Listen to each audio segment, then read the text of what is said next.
Bonjour à tous. La séquence d'aujourd'hui consiste en une sollicitation du membre opéré d'une ligamentoplastie, notamment d'un Kenneth Jones, chez notre patient sportif pratiquant le football.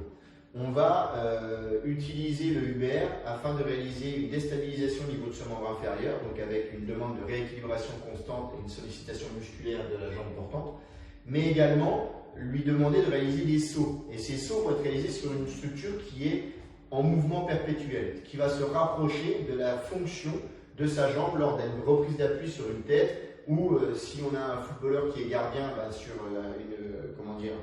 un arrêt, un handballeur qui va pouvoir prendre un appui ou un basketteur.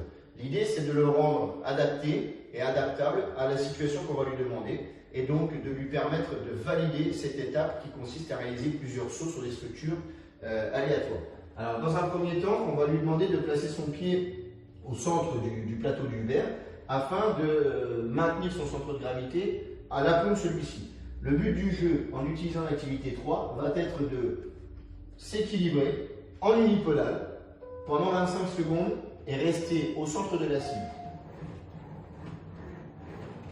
Donc notre patient, comme je l'ai dit, a subi une ligamentoplastie du genou, en l'occurrence le genou droit, par une technique de Kenneth Jones. Donc on a eu un prélèvement au niveau du tendon rotulien, et c'est aussi pour ça que l'on réalise beaucoup de chaînes fermées avec un angle ne dépassant pas 60-70 degrés de flexion afin de préserver la suture au niveau de cette prise de greffe. Donc là on sollicite les deux jambes. Là, voilà, maintenant on va passer sur la jambe qui a été opérée. L'idée c'est de conserver un bon renforcement musculaire et une bonne proprioception au niveau des deux jambes, puisque à l'étape finale du retour au sport, il va falloir qu'on fasse une comparaison entre la jambe droite et la jambe gauche sur ce qu'on appelle le leg symmetry index. Et celui-ci doit être supérieur à 80%. Si on n'entretient pas la jambe qui n'a pas été opérée, on risque d'avoir une des valeurs qui vont être tronquées. Est-ce que ça va? Oui, ça va. Ok, c'est pas mal. Voilà, c'est très bien. Donc la deuxième phase, elle va consister en une réalisation alternée de sauts en unipodal avec une stabilisation automatique derrière. Voilà. Donc là sur la pose, tu te reposes. Voilà. Tu passes sur le pied droit. Voilà. Et ensuite, toutes les 2 secondes, tu vas alterner. Tu vas passer pied droit, pied gauche, pied droit, pied gauche, en gardant ton équilibre. Allez, on y va. Très bien. Allez. Très bien. C'est pas mal. Voilà. Donc des sauts qui vont générer une déstabilisation. Il va retomber sur une surface qui est en mouvement. Donc on va majorer cette déstabilisation. Et il doit pourtant conserver son équilibre.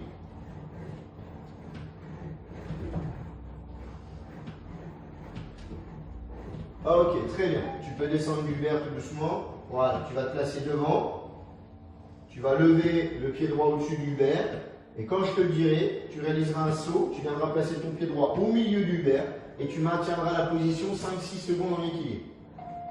Allez, c'est parti. Voilà, et tu t'équilibres, voilà. Ok. Tu mets les deux pieds, tu tiens là-bas, tu descends. Pied gauche au-dessus.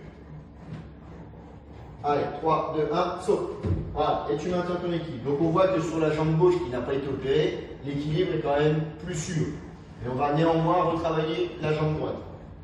Ok, tu tiens les deux, tu peux descendre. Voilà, ok. Pour la prochaine étape, on va faire exactement la même chose, sauf que là, il va sauter pied droit, ou pied gauche. Donc on va le faire avec la jambe gauche. Voilà, alors attends. Allez, tu sautes bien haut et tu t'équilibres. C'est parfait. Voilà, ça c'est très bien. Donc là, on a un saut sur une grosse déstabilisation en unipodal. Allez, on va le laisser travailler un petit peu.